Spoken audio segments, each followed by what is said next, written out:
remember what the initial question was that actually prompted it, but there was one night we were playing Truth or Dare in, I think it was the anime apartment. And they prompted me into talking about my first night in a mental hospital. Well, I willingly admitted at the recommendation of my therapist at the time, because I had suicidal ideation and some intent. Um, I willingly admitted into a mental hospital. I was 13, I think. No, 12. Yeah, and he was big guy. Like he was, I think, only 15, but he was huge. He was probably like 6'5" and 240 pounds or something. And he was weird. Like he was kind of intimidating just by general presence of being this huge, but still like it was the child ward. I think he left at, it was either 16 or 18. He got moved to the other side. But he was huge.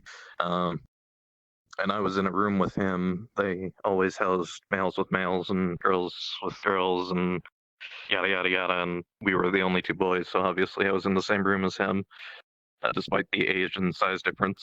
And uh, other than a bit of awkwardness prior to the nighttime, other than him being intimidating, it was relatively normal. And he had the kind of general what you expect out of a bully type person kind of stuff.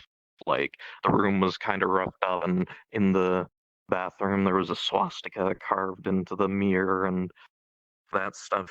Then going to bed, there was the, I don't know whether it was the kind of code of the place that had been inducted into him by the prior roommate he had or whatever, but he started like trying to get to know me and like asking how I liked it here, and then he started talking about the girls and the girls he liked, and I had actually forgotten to mention this part that there it was a 12-year-old girl in the ward who he specifically mentioned to me who was a nymphomaniac who apparently wandered into the boys' rooms frequently. Yeah, and apparently he had had encounters with her, and I luckily never did. Um, and he was like, "So yeah, you should keep an eye out for her, see if you can." Um, but yeah, and then he's like, "So are there any of the girls you like?" And I'm like, "Well, I don't, I'm just getting settled in here. I hardly know anyone, but you're big scary man, and I don't want to set you off or anything." So I'm like, well, I'm just kind of getting to know everyone. I guess Emily's kind of nice. Just kind of like trying to be as fulfilling yet neutral as possible. Um, and we, so he's like, well, yeah, you want me to help you with that?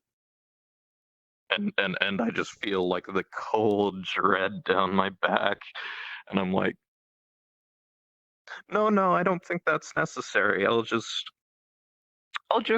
see how it goes for now, and maybe later I'll ask you for some help. And he says, okay, and then he goes back to talking about his own escapades with other girls, and I'm just like, Jesus Christ. And then eventually we go to sleep, and it's normal night, well, as normal as it can be. And then next day, I wake up. He's just gone. I don't know. I figure he woke up early and went. You're not allowed to wake up early and go up on your own in this place based on the rules, but I didn't know that at the time. So following the rules, I get up, shower, go to breakfast at the regular time, and then partway through breakfast, one of the nursing assistant people pulls me aside and asks me to step out of the room, and they drag me all the way down this hallway all on my own, and I'm like, what the hell is going on here? And they're like, so, you know, I keep wanting to say his name, but I'm not supposed to, both because confidentiality and also because, like, I don't want him to hunt me down and gut me like a fish. um, but the big scary man. I assume you noticed he hasn't been around, and I said, yeah, yes, and I just don't say anything else, figuring I'll continue. And they said, um, he has been convicted of murder. Did he do anything to you?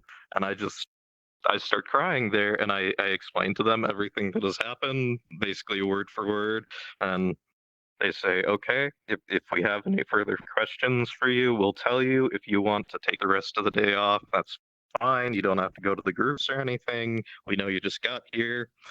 And they send me back to breakfast. And that was my experiences with Scary Man. And I never heard nor saw from him again. So he went to a penitentiary, and I haven't actually looked. I guess it probably is public record. I probably could track him down, but I don't particularly want to. Yeah, he opened a whole treasure trove of interaction. Every single time I've been in the hospital, there has always been loads and loads of